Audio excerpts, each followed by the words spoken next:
magonjwa mengi. Kuna magonjwa ambayo ni biological, yanasababishwa na bakteria, physiology ya mwili imeyumba kidogo, lakini magonjwa mengi yanasababishwa na pepo. Adui ndio anasababisha magonjwa mengi.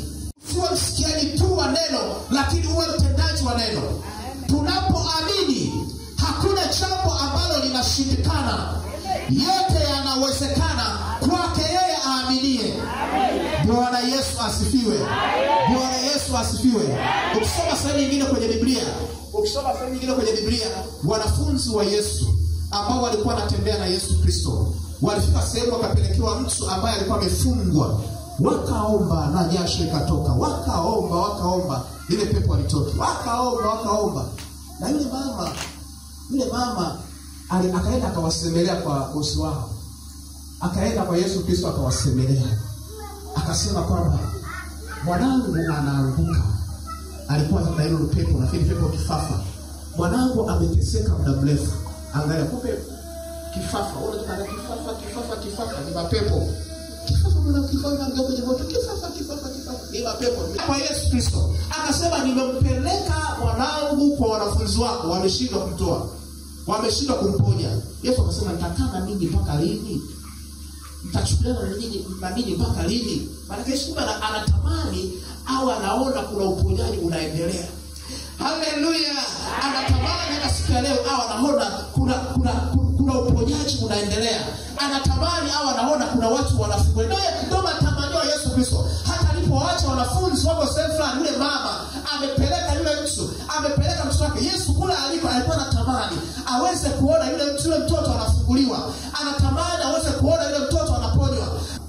Anapoona yale maumivu ambayo anakumebeba, analia machozi.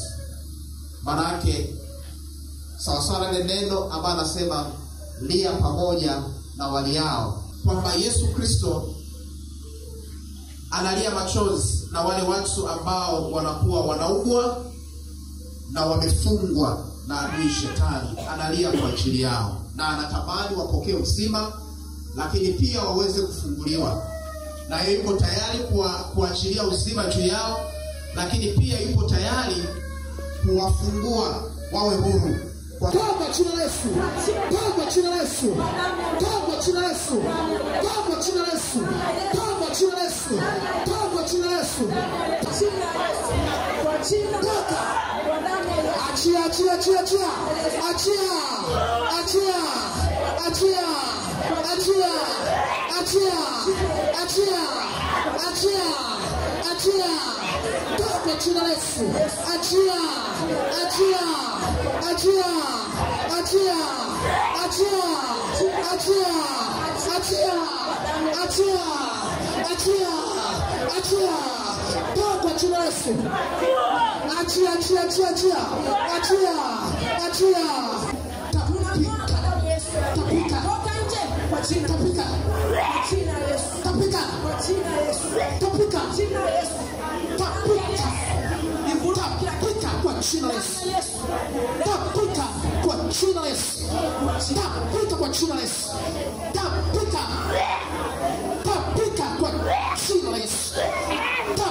Kila mshindo mlepisha leo toka kwa jina la Yesu.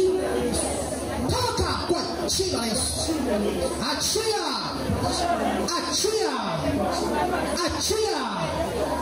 Toka kwa jina la Yesu. Achia.